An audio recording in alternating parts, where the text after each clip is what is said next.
Hey guys, Numericmaths here. So today what we're going to be doing is we're going to be using the matrix method to solve a simultaneous equations.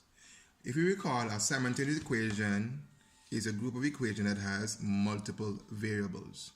And you would have known so far that these are solved with either using the elimination method or the substitution method. Well, today we're going to solve this using the matrix method.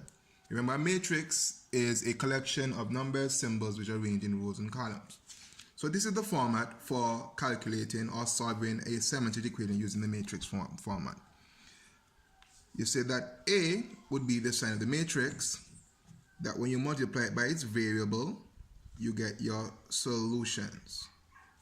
So if you're looking for the value of x and y, then we will find the inverse of the matrix and multiply it by the solution. Now this all sounds weird. So first thing I'm going to show you is how to turn this into the matrix format. So we have 3x plus 1y equals 10, x plus y is equals to 4. To convert this to a matrix, all I'll have to do is to take the coefficients, which in this case is 3, 1, 1, 1. So that would be A. So here I go. So 3, 1, 1, 1 multiplied by the variables, because we multiply row by column, 3 times x would give me 3x.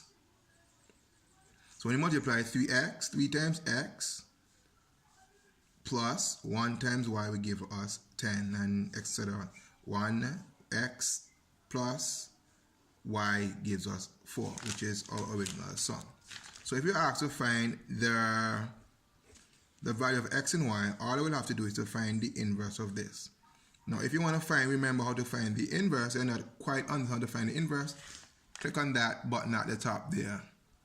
Alright, so 1 over 3 minus 1.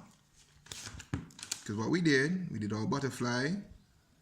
We said 3 times 1, 3 minus 1, and then that gets multiplied by what is called the adjoint matrix, where we're going to switch the position of the first and the last and the signs of the second and the third.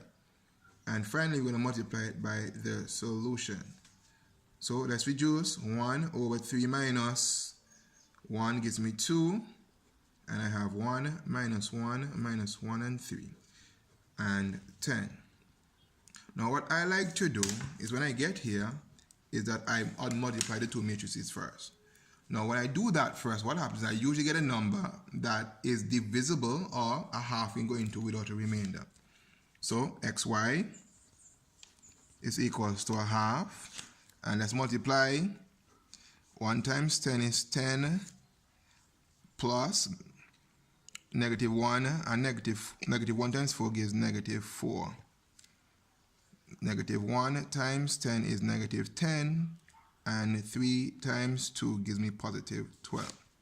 So xy is equals to a half. 10 minus 4 is 6, and 10 minus 10 plus 12 is 2. See, this is what I mean. So once we've worked out that, this number can go into these without a remainder. So xy half of 6, scalar multiplication, half of 6, we get 3, and half of 2 is 1. So let's test it. Let's test it to see the values are actually correct.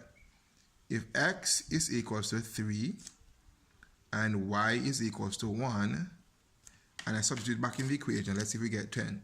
3 times 3, 9, plus 1 is 10. So 10 is equals 10. So we know that the values that we got are correct.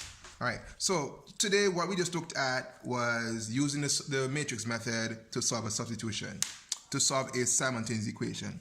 The first thing that we needed to do was to convert the simultaneous equation into the matrix form. How we did that, we just took out the coefficients, or the numbers that were in front of the letters. We know that when the letters by itself, it has a 1. So we have the matrix. We multiply it by the variables and equal it to the solution. We then found the inverse, multiply it by the solution, and what we got was the answer of our variables. So if you like the videos, show some love, and I'll see you next time.